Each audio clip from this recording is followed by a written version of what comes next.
Good afternoon and welcome back to KW Property Management and Consulting's Community Association Best Practices monthly webinar series.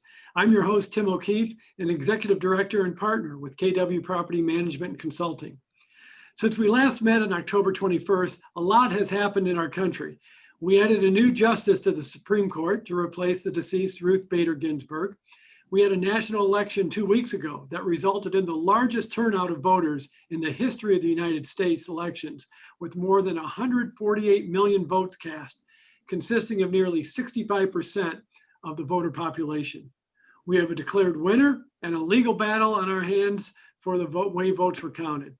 The House of Representatives did not change control. The Senate is still up in the air, with both Senate seats in Georgia set for a runoff in early January.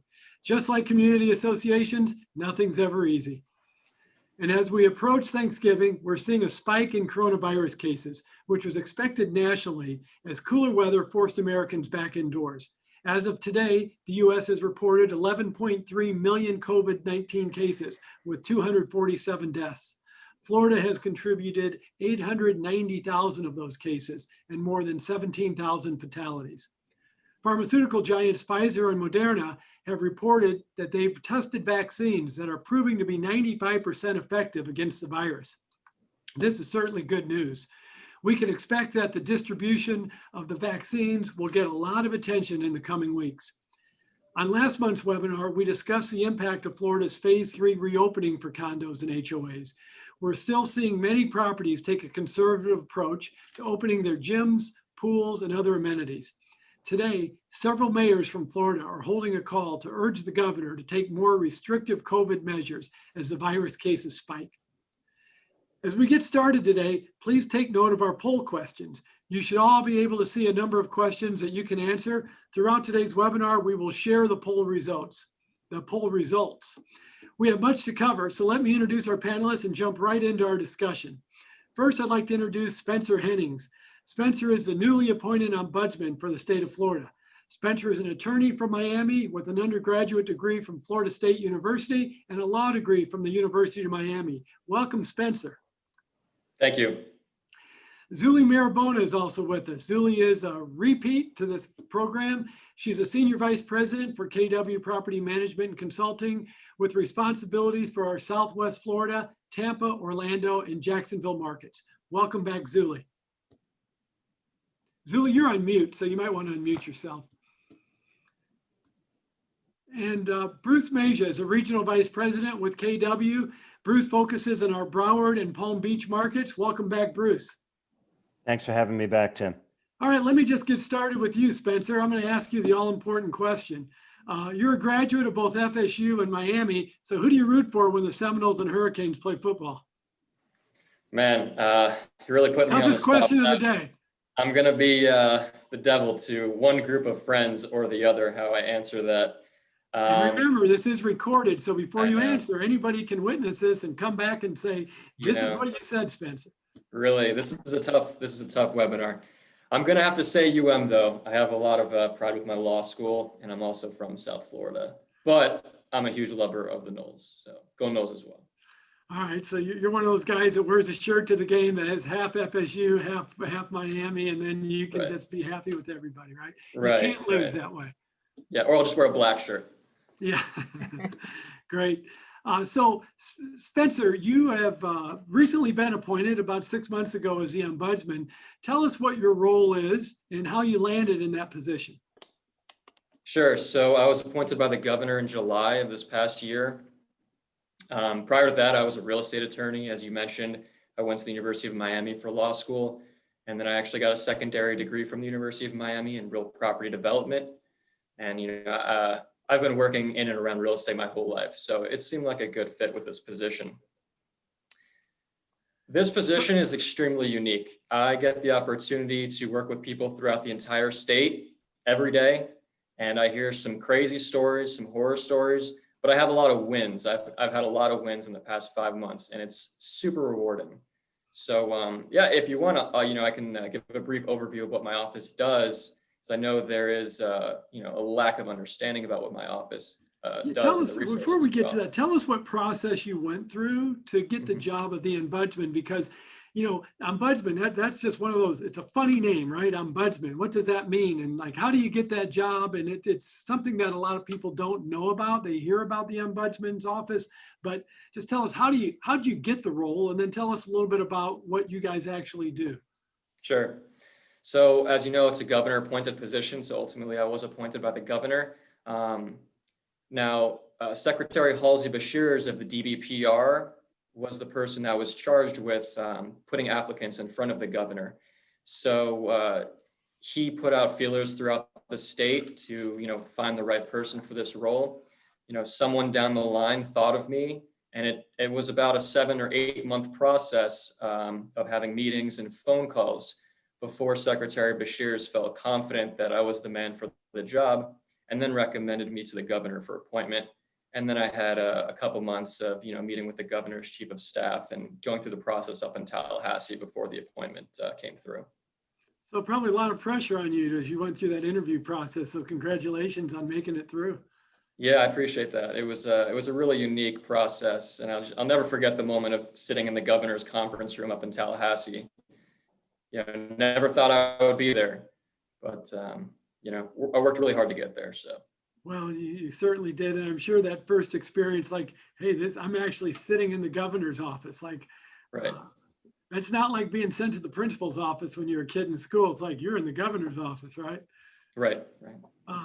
So I read somewhere that the purpose of the Ombudsman is to improve the quality of life for Florida condominium owners through prompt, professional, and courteous service as a neutral, informative, and accessible resource. So what the heck does that mean? Exactly. What does that mean? So my office does 4 things, or I think the main 4 things that we do. I'll just explain those really quickly. The first one is providing education. So the overwhelming majority of issues that I see arise from a lack of understanding of rights and duties, whether that's on the board side or the unit owner side, or the lack of communication. But Secretary Bashirs and myself have talked a lot about how we think that these issues can be prevented through education.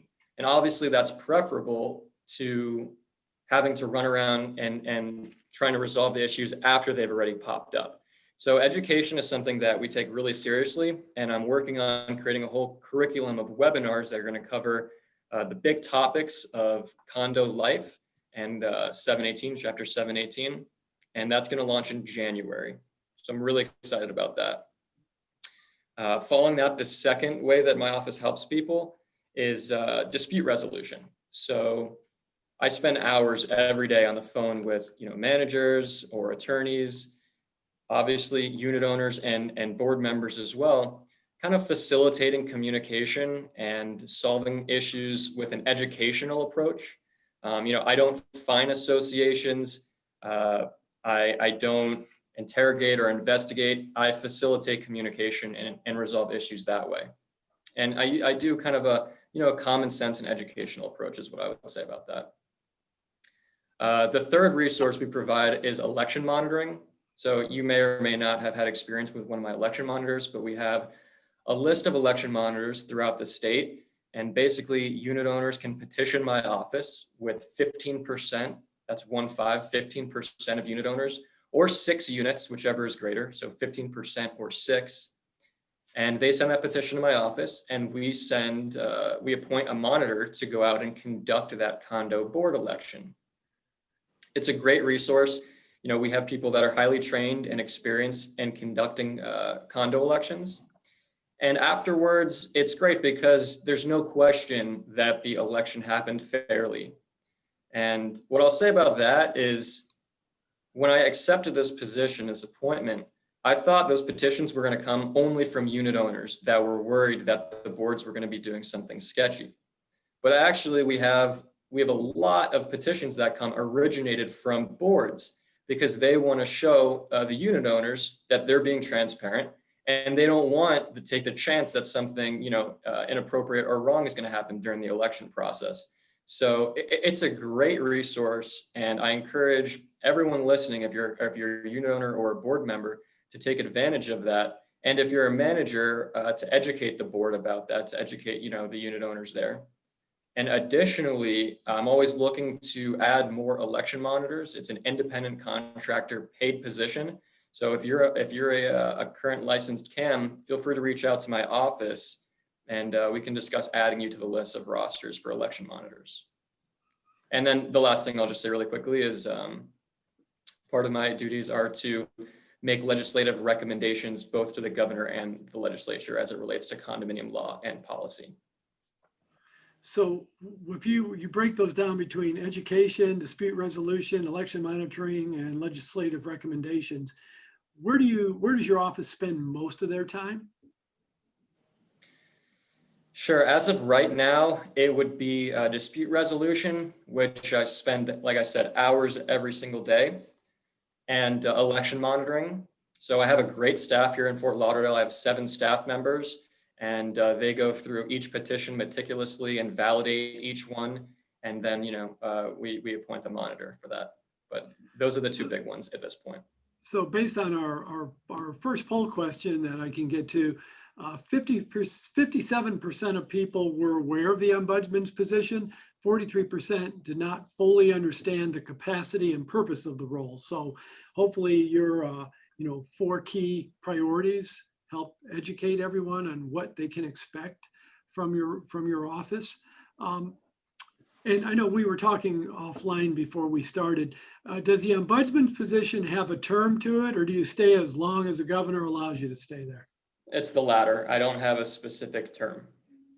Okay, so you've been in there for 6 months, and how long did the previous ombudsman? How long were they in the office? Like, is it? It varies. There's been, I believe, 4 ombudsmen. The office was empty for about 1.5 years before I got there. I got here, but it varies. I think some of them were less than 1 year. I guess it didn't work out. Some of them had a couple of years. Okay. And I just want to say, I understand that, people pretty much have no idea about either the fact that my office exists and the resources we offer. So, that's one of my main goals, is to inform everyone that this resource is available to you, educate the condo owners in Florida about the resources that we provide. And so I'm really happy to be on this webinar, and thank you again for having me on. Sure. No, thank you. You're a busy guy, and we appreciate you coming on and representing the role of the office, because we certainly deal with the 4 areas that you cover. We deal with that in property management every single day. That's there's 24 hours a day, 7 days a week. We're dealing with something along those lines. Right. So I know that there's this organization out there that many people know about called the Department of Business and Professional Regulation Office, or the DBPR. There can be confusion between the DBPR and the Ombudsman Office. Can you help clean that up for us as far as where does the DBPR fit? How does the Ombudsman Office fall underneath that? And what's the role of the DBPR versus the Ombudsman Office? Absolutely. So the DBPR, as you mentioned, contains the Division of Condos, Timeshares, and Mobile Homes. My office administratively is located within that division. Now, the purpose of my office is sort of a liaison role. So, people reach out to me, and I act as that liaison between either the DBPR or the Division of Condos, Timeshares, and Mobile Homes. In the past, to my knowledge, there hasn't been such a great relationship between my office and those other 2. I don't know that they work together very efficiently, but right now I'm extremely proud to say that Secretary Bashirs of the DBPR is 100% behind me. So is Director McAdams of the Division of Condos, Timeshares, and Mobile Homes. And we are 100% dedicated to helping Florida's condo owners, and we have a great relationship. So do you report through the DBPR, or do you report directly to the governor? I would say I work closer with the DBPR. I don't report as much to the governor. And, right now he's got a lot going on. Right. So, yeah. And where are you located? Where's the Ombudsman Office located? What offices do you have around the state? Mm-hmm. So our main office is in Fort Lauderdale. We have an office in Tallahassee, and I'm pretty mobile. I do a lot of traveling throughout the state, but I'm also working with the city of Sunny Hills, and they've offered me a conference room to use as a satellite office to service the residents of Miami-Dade County. And I'd be happy to talk more about that if you want. Okay, yeah, we would. So also, you mentioned that you have 7 staff members in the Ombudsman office. Where do they primarily sit? They're in Fort Lauderdale as well. Okay, so the office is in Fort Lauderdale. How much time do you spend in Fort Lauderdale versus Sunny Isles Beach? Well, I'm only in Sunny Isles Beach once a week, every other week. So most of the time it's in Fort Lauderdale. And how do you support the entire state from South Florida? We do calls and emails. That's the primary way the office functions. I do FaceTime meetings with board members and unit owners and attorneys. I do that multiple times per week. But the staff is great, and they are on the phone, kind of acting as a call center and an email center every day. So how does a board member find you, Spencer? How do they, if they say, gee, I think I need to be engaged with the Ombudsman's office. I'd listen to this webinar. I'd love to talk to Spencer or get into his office. How do they find you, and how do they engage with you? Sure, they can email me or call my office, and I'll release the contact information in the chat below. Please, if you send us the contact information, we'll send out a note to everybody that was on the call today, and we'll include your contact information to make it easy for them to reach out to you. Perfect. Yeah. Okay. Great. And then how does the Ombudsman office have jurisdiction over grievance committees and fining in communities? Is that something you get involved in or have heard a lot of so far? I haven't dealt too much with those, but I pretty much have unlimited jurisdiction as long as it's in a condo under 718, Chapter 718. So unfortunately, at this point, I can't get involved with HOAs, only condominium associations. And within condos, like I said, I can do my best to assist, no matter what the issue is. So that's an important distinction to know, that you just deal with condos. You don't get involved with on the HOA side. So what does an HOA do if they have an issue that needs to be addressed? Well, unfortunately, there is no HOA ombudsman. I would love to be able to fill both of those roles, but it's unfortunate. I think it's an oversight, actually. No co-ops either. So I guess the best we could do is say, if you have an issue from an HOA side, you have to go to the DBPR to try to get resolution. Okay. Yeah, you can try.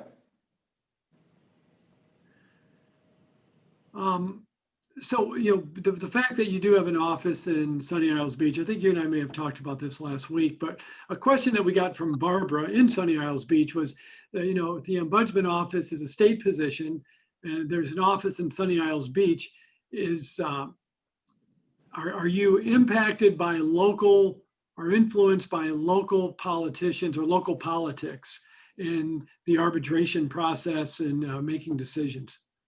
So I completely understand that question, because the relationship with Sunny Isles hasn't even been finalized or publicized yet. We're still ironing out the details, but really all it is them giving me a conference room. I walk in, I use the conference room. I meet with anyone in Miami that wants to schedule a meeting with me. So if you're listening and you're in Miami-Dade and you want to meet with me, we can do that in using the Sunny Isles conference room. What I'll say about the arbitration is I think there's some confusion there, in that I'm not an arbitrator. So an arbitrator would issue holdings and hear legal issues. I don't issue findings of fact or holdings or findings of law, anything like that. I don't fine associations. So an arbitration is like a mini court case. What I try to do is just resolve issues before it has to get to that point. So obviously that answers that question. And no, there's no bias on my side from the Sunny Isles local politics. Great. Kathy in Hollywood asked a question. You answered part of it, which was, are all Florida condominium ombudsmen appointed by the governor? I guess the answer was yes to that. The second part of that question is, has this selection method always existed? Has the ombudsman always been appointed by the governor? So per statute, the position is appointed by governor. There's only one ombudsman, at a time.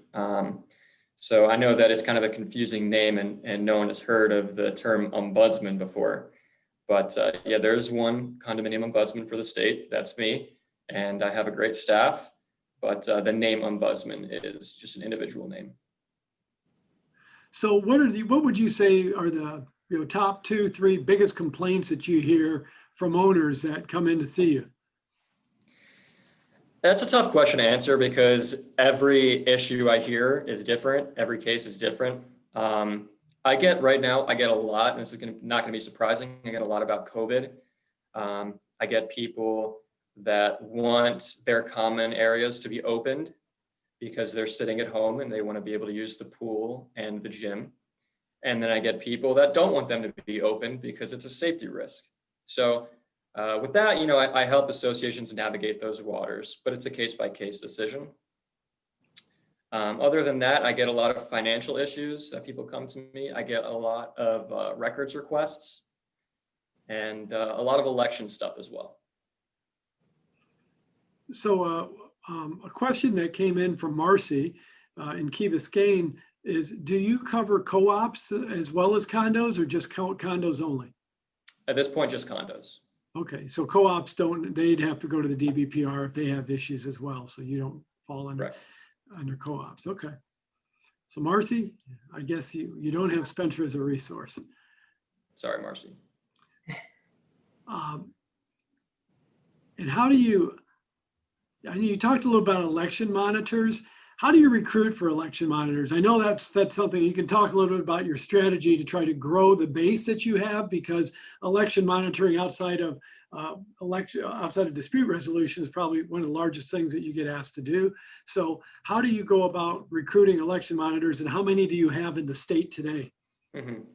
So, I inherited a great list of election monitors, which was lucky. I have about 25 that I can call on throughout the state right now. And I'm looking for people that have experience in this area. I'm looking for good licensed CAMs and especially condo board certified attorneys.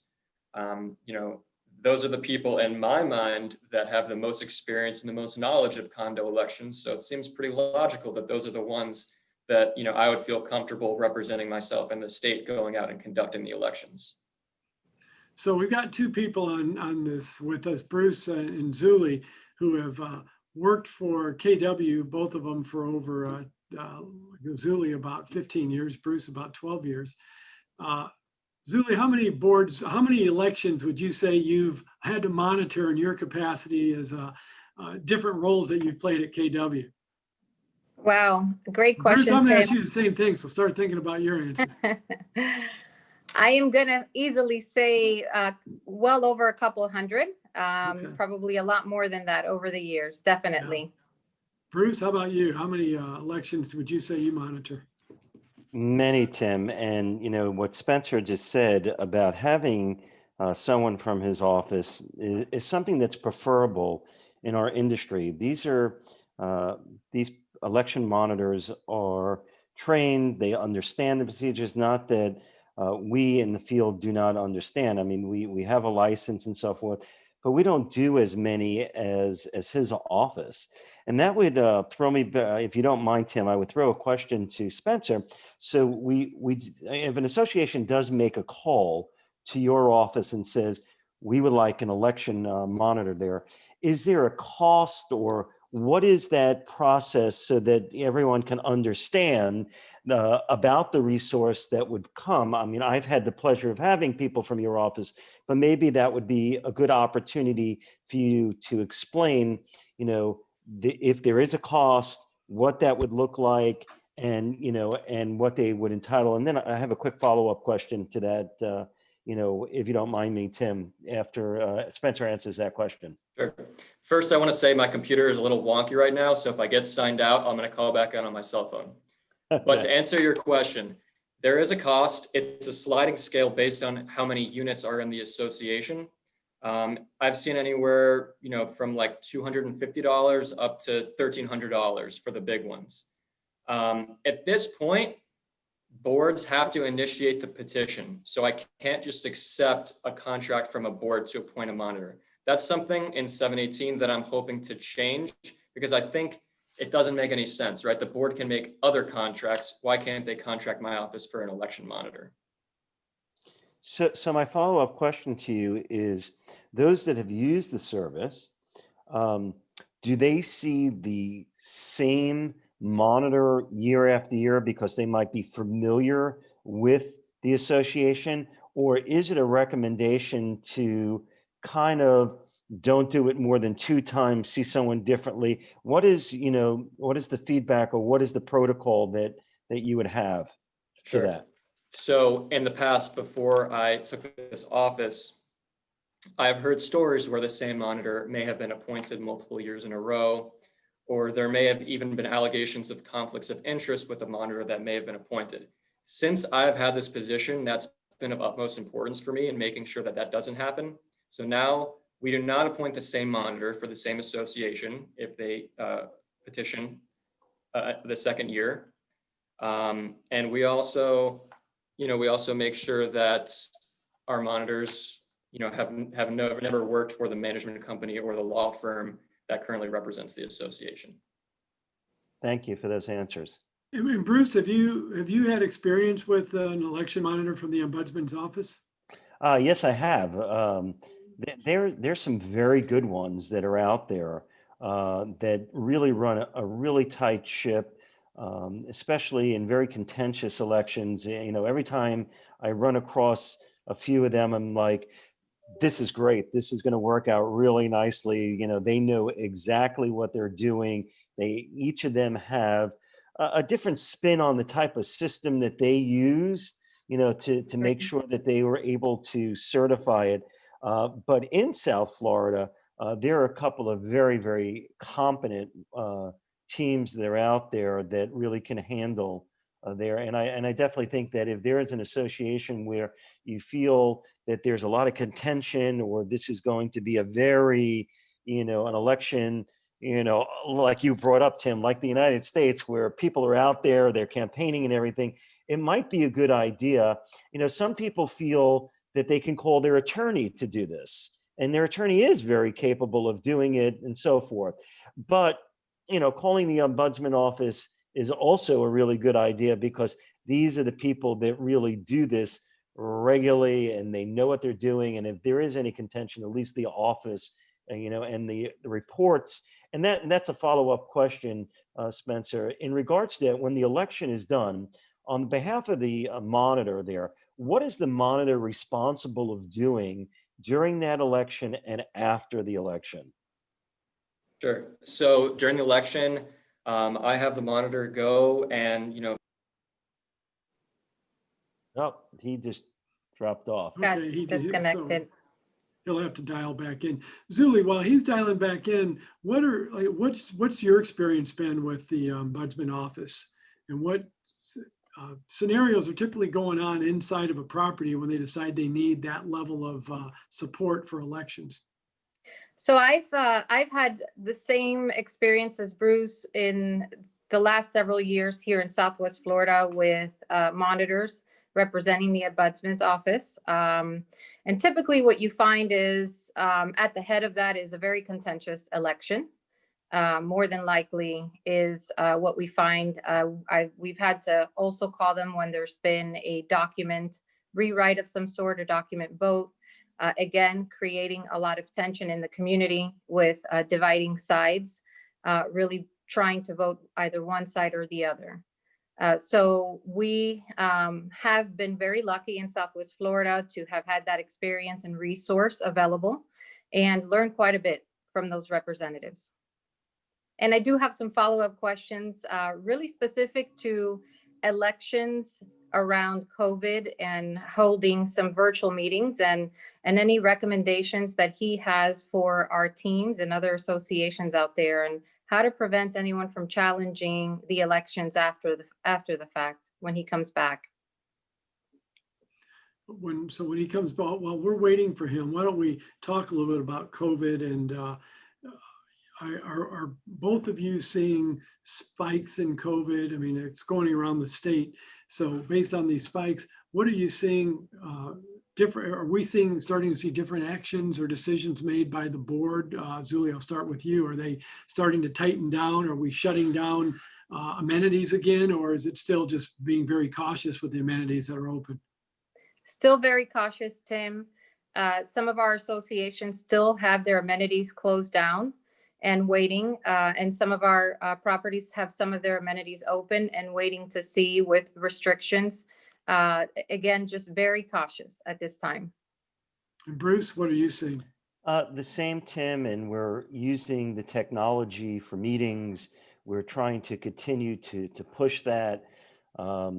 It seems like it was just yesterday that COVID started here, and way back in April, I had some elections and so forth. So we're really encouraging to stick with the protocol of not having meetings that are where you have residents present. Try to keep them limited, keep the social distancing and so forth. And those are the things that we're continuing to do on a regular basis, and especially at this time of the year where we have budget meetings and elections and things of that nature. Seems like Spencer's back. Hello? Okay, well, you're back, Spencer. So Can you hear me? I'm sorry, my computer literally just shut down for updates without asking my permission. So until it gets back, I'm just going to be on audio. that's okay. We still get the knowledge just hearing your voice. So actually, while you were gone, Zuly talked a little bit about her experience dealing with the Ombudsman's office and different election monitoring that she's gone through. She's got a couple of questions for you as well, Spencer. Thank you, Tim. Hi there, Spencer. So we're talking a little bit about COVID and the impact it's had, obviously, throughout the year in anticipation of our annual meetings. We are planning, of course, to continue the virtual meetings as we do monthly for board meetings. And the election process and any recommendations you have for communities out there that are hosting a lot of these annual meetings virtually, predominantly virtually, that have elections of directors or even votes for their documents, amendments of some sort. Any recommendations that you could offer or tips that will help prevent anyone challenging the credibility of the votes that took place, since most are not there in person? Sure. So, this is a case-by-case decision that has to be made by the association, however they feel comfortable doing it based upon the physical space they have and, the unit owners they have. I personally encourage associations to conduct them virtually. Make sure that the unit owners have the ability to join the Zoom meetings, of course, and to watch everything. And of course, the unit owners have the ability afterwards to inspect those records and look at all the ballots and count them themselves. So I think virtual meetings and electronic voting specifically are the way of the future. And in addition, I think those two resources are really great, using Zoom and potentially contracting for electronic voting, because it encourages people that maybe don't even live in the state to participate. Absolutely. Thank you. So Spencer, we got some questions that are coming in live. So let me throw some of these at you. Mark wants to know, as more communities go to electronic voting, can you monitor those too? It's a great question. That is a great question. So right now, we're still figuring out exactly how that's going to work. Right now, we have election monitors that go and they will conduct the elections where sometimes it's, or most of the time, it's partially electronic voting, partially paper ballots. And, at the election, the monitor will have the printout of the electronic voting, and he or she will use that in tallying the ballots.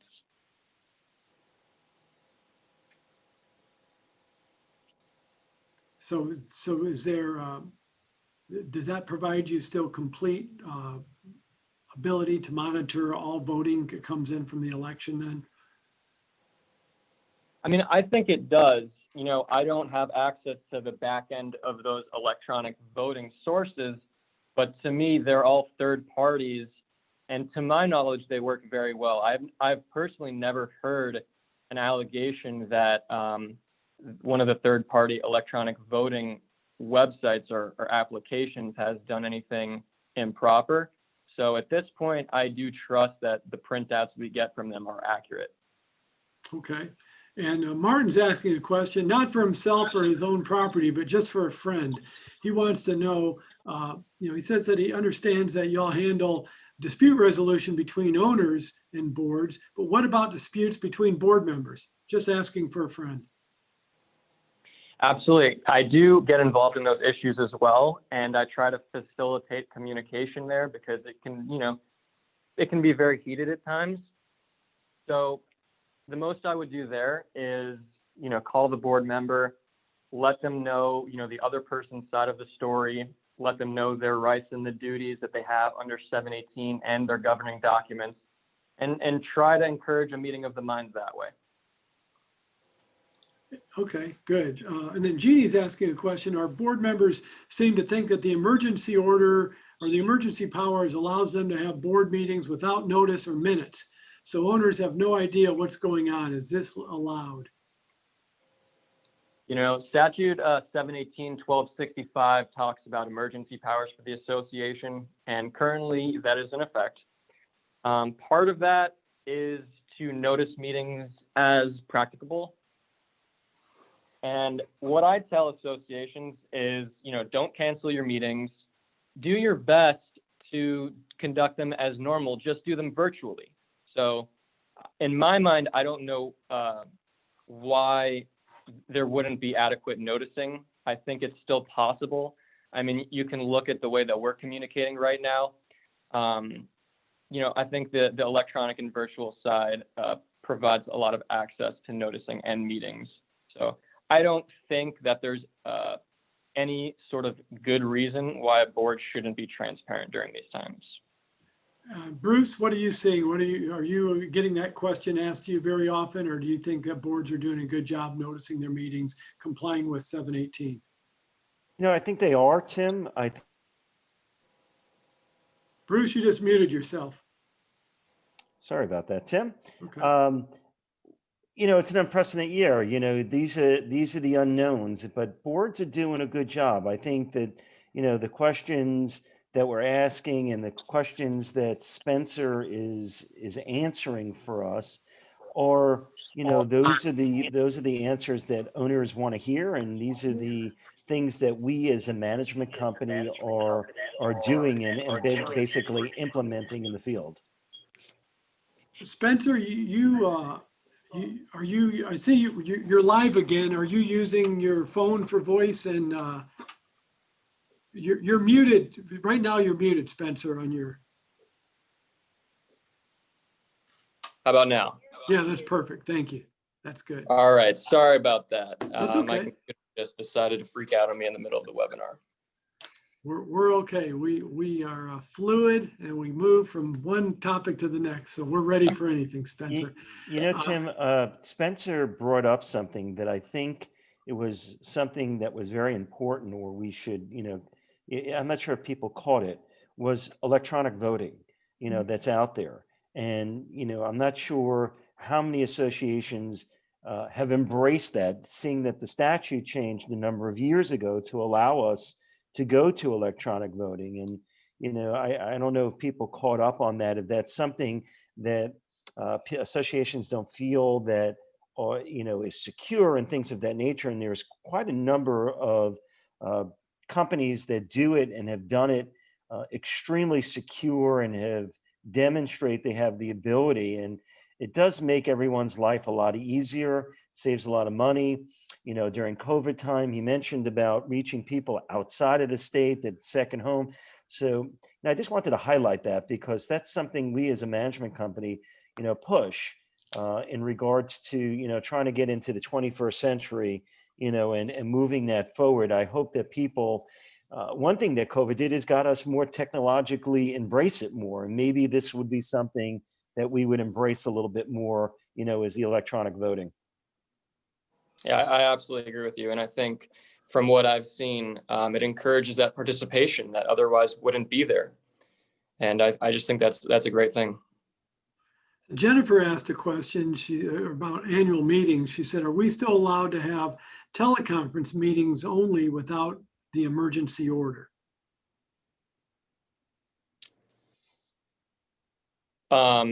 So that might depend on your governing documents. It's possible. It's possible. I don't have a definitive answer on that. Has the emergency order been extended, or is it still? The emergency order has been extended, I believe, until the end of December. Okay. So electronic voting, it gets a little complicated. You have to have people opting in essentially, but I believe Jennifer was the asker of that question. She can feel free to reach out to me and we can discuss based on her condo what, how to navigate those waters. Okay, so just to be clear, the emergency order is still in place, and boards can be even more restrictive than what the emergency order says. And the emergency order doesn't say you have to have teleconference meetings. It's just a best practice to not gather in large groups. So as a management company, we still recommend, you don't want to have more than 10 people in a room. You still want to conduct your meetings properly. Do have your annual meeting, conduct your elections.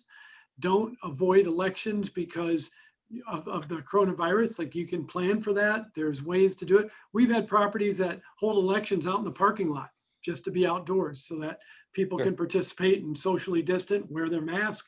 And so there's ways to be creative to get it done. And there's no reason to avoid having your meeting. Exactly. It can be done with the Zoom call. We've done meetings where you can see the accounting going on. You have the attorney there, or have an election monitor there along with your management company. Get a neutral volunteer that's not running for the board, have them participate in the count if they're perfectly comfortable sitting in the room. We'll provide the protective PPE that you need. We'll give you a mask, we'll give you gloves. We'll make sure that all the elections are done properly. Like, there's no reason not to have your elections and meetings. 100%. That's very important. 6 months ago, meetings were getting pushed off because people were still fearful. They weren't sure how to handle this. But now we've come to grips with a little bit better how we are all going to cope with the coronavirus. And so I think we can all move forward. And we've got some success stories that we can share about the right way to do these things. Yeah, I 100% agree with that. There's no reason to cancel them. Look at us right now. Obviously, it's possible. No, the key is to be flexible and to adjust to the situation. And obviously, as you mentioned, Tim, is to transition and provide all of the options available that we can and the resources that are out there to our residents and our boards so that we can continue with our business. Okay, good. Thanks, Zuly. Spencer, a question that came in. He said, the question is that they've been trying to call your Tallahassee office and leaving messages for a couple of weeks with no answer. So what's the best number for somebody to reach your office at so they can have a conversation with you? Sure.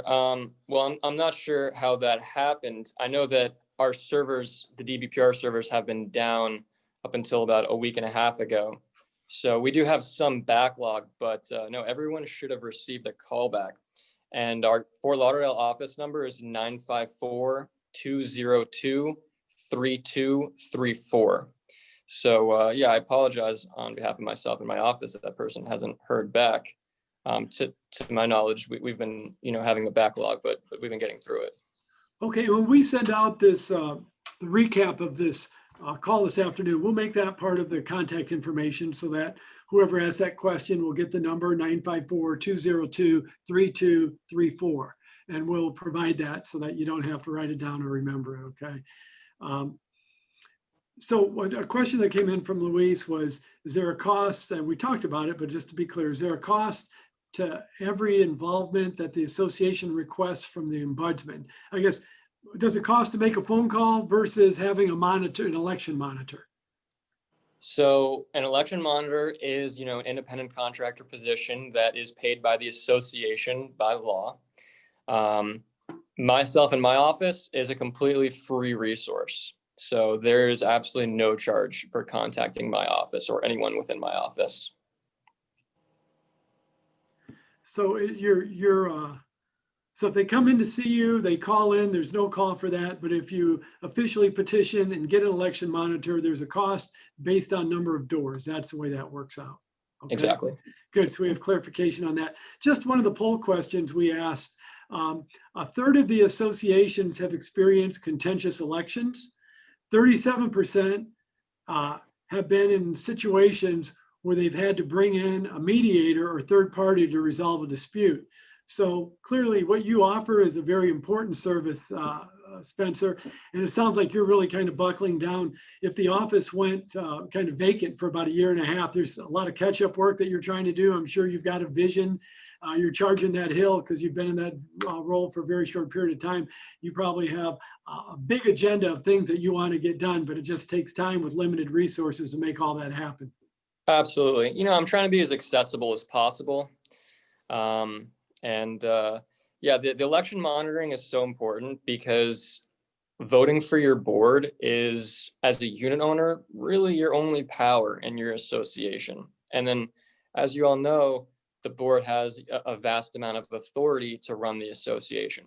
So voting is, you know, the only power for unit owners, and making sure that those elections are going fairly and there's no election misconduct is of utmost importance. So I take that extremely seriously. Right. And I guess, you know, as we talked about at the top of this program, that's going on right now nationally, right? So fortunately, you only have to worry about Florida and the associations. You don't have to worry about 148 million votes and whether or not they were cast properly. Fortunately, yes. So we have a number of questions that came in from our audience prior to the start of the event. So let me ask some of these questions. Tina in Fort Lauderdale asks, is it true that the number of board members has to be an odd number? That's a great question. In Florida Condo Law, Chapter 718, if your association has 5 units or more, you have to have 5 members of the board, unless you have a contrary provision in your deck. Now, usually it is an odd number, and that's for good reason.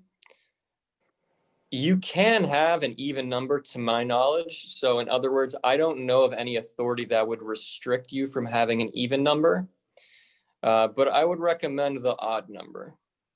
And then the follow-up question from Tina is, can the number of board seats change each year if more or less volunteers run for the board? So the number of board seats won't change based on how many people are running. If you have an incomplete board, that's one thing. But you know, a lot of condo documents say a board between 5 and 7 or 5 and 11. And then the procedure for actually changing the seats on the board should be in your condo documents also. So it might require just a board vote where the board can enlarge itself, or it might require a unit owner vote. Usually I see a unit owner vote. Zuly, do you have any boards that have an even number of board members? Typically, you don't. It happens from time to time because you have a resignation of a board member and the board may elect not to fill that seat until the next election, but it is not standard to see. And Bruce, do you ever see an even number? No, I don't see an even number because when you vote, you really need to be able to have that majority, you know, in there. So if you do have an even number and it's a tie, who's going to break that vote? You're going back to. So it's very rare that we see it, more like what Zuly was saying, that somebody steps down and things of that nature. But going based on what Spencer said, could it happen? Yeah, it could happen, but I don't see it very often at all. But it's also always good, refer to your condo docs to see what it says, and also check with your association attorney if you've got any questions on the number of board members that you have or you should have, because you can operate with fewer. If you have 5 board members and you only had 3 people run for the board, then you're only going to have 3 people. And then it becomes incumbent on those board members to try to recruit somebody else to get on the board if they feel like they should have all 5 seats filled. So another question, Spencer. Alex wants to know, does your office answer questions regarding issues in mixed-use buildings? And let me just define a mixed-use building for our listeners, because not everybody may know what that means. So a mixed-use building would typically be a building that has it could be a condo with commercial space. That would be considered mixed use. So there's something else going on in the building besides just the condo. Generally, I don't get involved with those issues. But like I said, if it's within a condo, I can try. So feel free to reach out to my office and, we'll discuss what your potential options are and the type of, assistance I may be able to provide. But generally, I don't get involved with anything commercial. Okay. Michael from Key Biscayne asked a question. I don't know if this is one you want to tackle, Spencer, but will Florida address and fix its statutes pertaining to the effect of inflation on reserve analysis, planning, and funding? That's a great question. I'm not a member of the legislature, so I don't have an answer for that. I think it's a great point, and it's definitely something that I could potentially recommend when I do make those legislative recommendations. But to my knowledge, I don't know of any proposed legislation on that topic. Okay. And then Jill in Naples states that her board is not allowing any contact between owners and board members. They have to write the management company to get anything on the agenda. Meetings now are only on phone, and they rarely have them. She's saying that this practice does not allow any representation of the owners and keeps them as uninformed as possible. Is that legal? It might be, depending on the particular facts of that situation. But even if it is legal, it's not right. And those situations I see all the time. And, even though it's not necessarily against the law, the board could be doing a better job. So that's a situation where I would call the board president, I'd call the manager also, and see if they can run the association a little bit better and more transparently.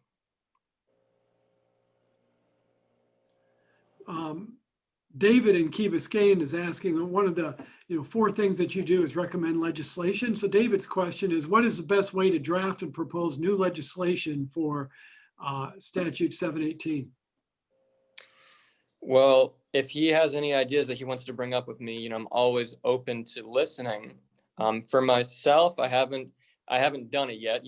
I was appointed when it wasn't a legislative session. So, I'm hoping that I can go up to Tallahassee and actually speak to the legislature about changes in condo law. Great. So I guess the answer there is, David, if you've got some ideas on legislation, reach out to Spencer. He'd be happy to hear you out and see if there's something that he could recommend.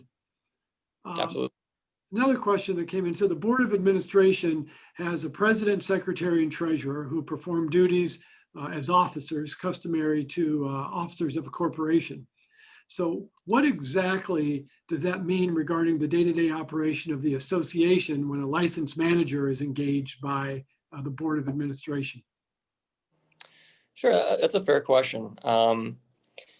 I think that, and you guys can probably answer this really well also, I think that a manager is the person that, is licensed and has experience managing these big communities, whereas the members of the board, may not have, or usually don't have that type of experience, and may not even have any relevant business experience in general. So I think that the board obviously is the entity that's going to make decisions about running the association, but I would encourage the board to get a good manager and to listen to that manager's advice. And the same thing with an attorney. A good manager is worth their weight in gold in this business, that's for sure. Because the reality is a lot of boards don't like spending the money on the attorney, so they oftentimes go to the manager and they try to turn the manager into the attorney. And one of our thou shalt not rules of property management is for property managers: thou shalt not play attorney. You're not a licensed attorney, you should not play attorney. But many of them kind of stretch their knowledge and their responsibility sometimes, because the boards feel like, hey, I just got an opinion, I don't have to pay for it because my manager is already getting paid. Sure. I don't know, I'll ask Bruce and Zuly this question. We talked a little bit about whether or not your office, Spencer, was responsible for grievance committees, but Jack in Miami is asking, how do we get compliance from a non-compliant unit owner or tenants? There's a process that can result in a fine if an owner or tenant does not follow condo rules. The maximum fine is $100 per day or $1,000 limit. So how do we get somebody to comply if they're not somebody who wants to comply? Bruce, you Yeah. want to start that one? So Jack, you kind of have, the path or, that you started down. I mean, at Mhm. the end of the day, fines or those methods of trying to get the problem resolved. And we have people that you've got your process, in place with, your violation letters. Those went out. You've got your violation committee, so they've got their meeting or their opportunity to meet with their peers and so forth. And if that doesn't work down the road, you're going to max out at $1,000 for that fine. Then some associations go to their attorney and to see if something stronger is going to work. At the end of the day, there's no other really mechanisms that you can really use to get that cured and so forth, unless your attorney, of course, recommends some other things that that either she or he has seen to be able to get them, compliant from that way. It's a very difficult situation to deal with, especially if you have nuisances or, you have people that just, they don't care, or you have renters or things of that nature, people that don't. So Zuly, I don't know if you agree with me or if you want to fill in some of the other things that you might be doing, from your end to try to push that might help Jack. No, I think it's you're spot on, Bruce. For me, I always encourage even our team and managers to make sure that our associations have clear and reasonable rules, which also include the steps that will follow should there not be compliance of said rules. And obviously, anytime we can encourage, and it obviously depends on the violation, but anytime that we can encourage some courtesy reminders or conversations in advance of getting to a stage where you're issuing a fine, that is always the best case approach or best practice. But if you're at the stage where you've already sent the various letters and you're at the fining process, you do have a maximum amount of dollars that you can assess on any given fine, and you have to follow the process leading up to the attorney getting involved as well. So I don't know if there's more that Spencer would like to add to that, but there are some teeth involved as long as you do have the process set in place for your association, but perhaps not as much as we would want to see in some cases. Yeah, I agree with all of that. It's tough for associations that are trying to enforce a unit owner to act a certain way. And like we just said, the $1,000 maximum, sometimes, I mean, if we're talking about an Airbnb fine, for example, unit owners can build that fine into the cost of doing business for them, and it's still profitable to continue to rent that unit against their governing documents rules. So also that $1,000 fine cannot be a lien on the unit. So beyond that fine, you would want to talk to your association's attorney and see, is there an injunction or is there potentially a legal claim that we can have against this unit owner? But it will require the advice of legal counsel for sure. So we're coming up on 4 o'clock. So just have a few more questions I'd like to cover with you, Spencer, that have come in.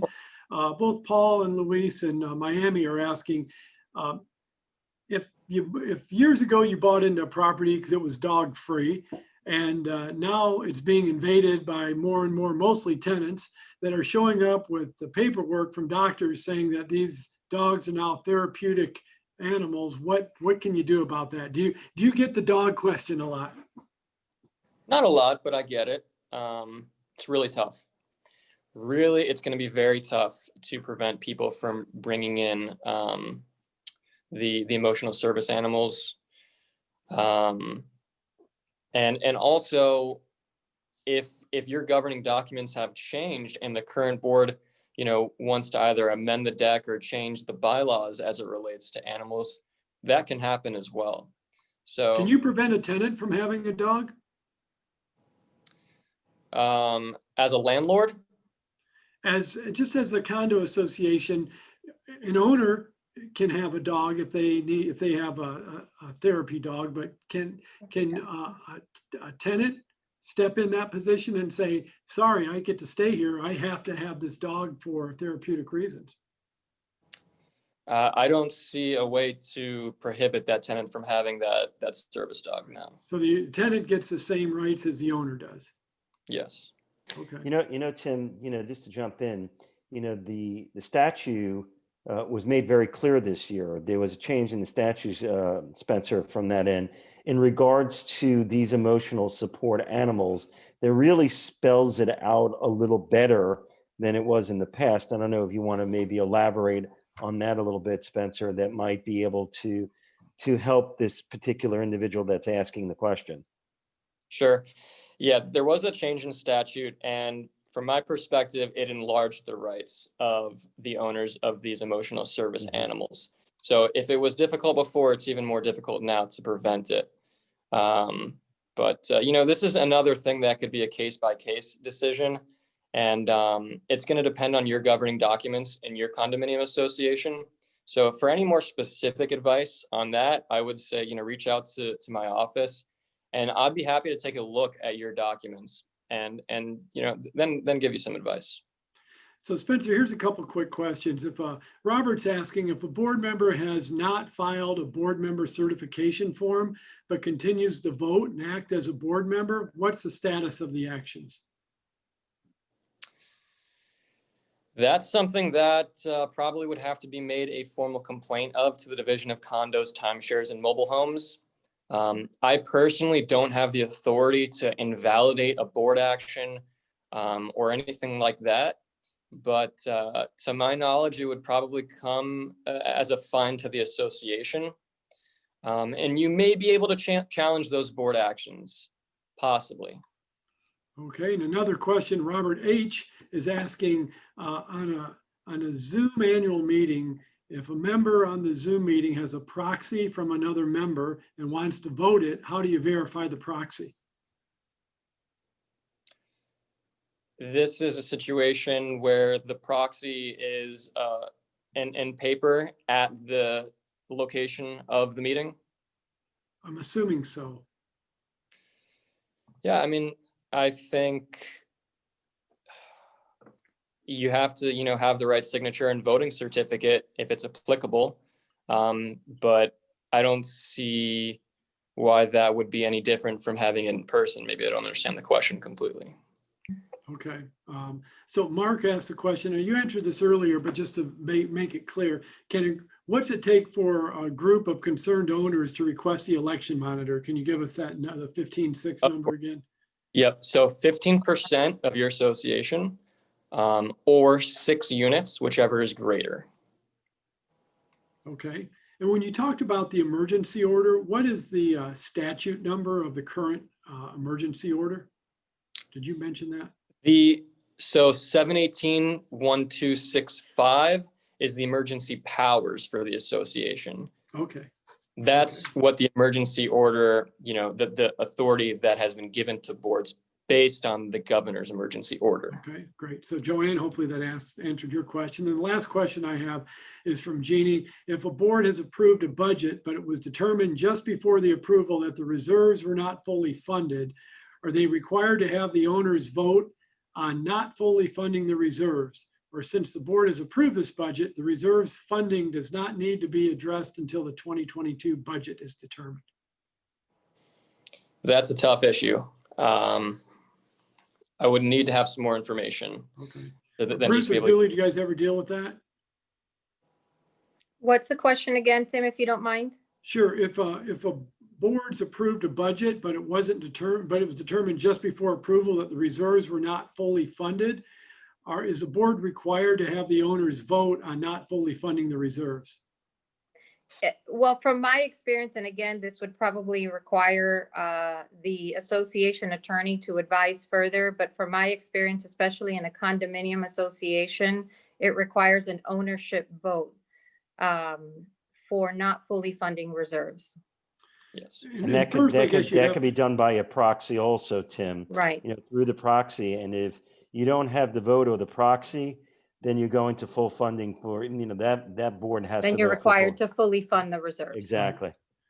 And then there's always the question of what does it really mean to fully fund? So that's another question, because sometimes they say it's fully funded, but is it really? Right. Yeah. So just in closing then, Spencer, any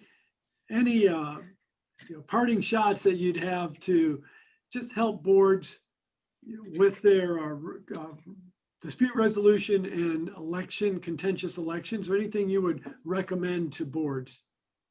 Sure. I would say just try to be as transparent as possible and to do the communication as effectively as possible so that people feel they're being heard.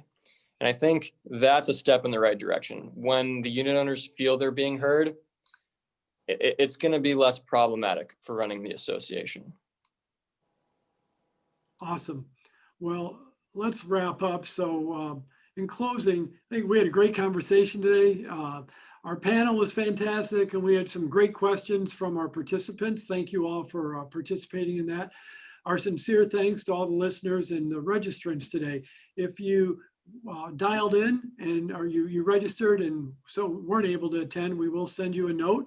And this session is recorded, so you can watch this broadcast again or share it with a fellow board member. You can find it on our website at kwpmc.com, or you can also find it on our KWPM YouTube channel. I want to sincerely thank Spencer Hennings, the new ombudsman for the state of Florida. You got some big challenges ahead of you, Spencer. If there's anything we can do to help you, please let us know. Reach out to Bruce. Sounds like he wants to be an election monitor, so make him go through the class and get him to help you all. He's done hundreds of these things, so he's a great option. Great. We look forward to having all of you join us again next month in our best practices and community associations webinars in December. We're going to be doing this again on December 16th. So from all of us at KW Property Management Consulting, thank you for making a difference in your communities. Stay safe, wear a mask, social distance, wash your hands frequently. Although we're comfortable with the coronavirus, we're not through the coronavirus yet. We don't have a vaccine. Zuly and Bruce, thank you so much for everything you do for KW and our clients. And again, Spencer, thanks for participating today. You couldn't have done a better job. We appreciate you. Thanks for having me on. Really, I appreciate it. Thanks, everyone. Thank you. Bye, Bye now. Tim. Bye-bye.